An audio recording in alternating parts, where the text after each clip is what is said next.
binanggit ng ating komandante na ang base sa mga narration and account from the survivors, si Kapitan nga ang huling lumabas doon sa barko bago lumubog.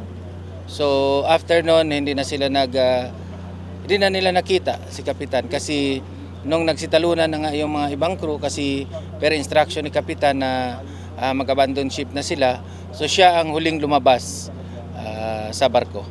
At this point, actually, what I want to highlight is the heroism of the captain of MV Devon Bay, si Captain Elimar Jucal from Negros Occidental.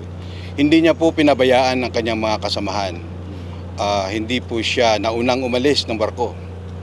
At sa katunayan, isa siya sa 4 na missing pa sa ngayon na patuloy pa rin nating pinaghahanap.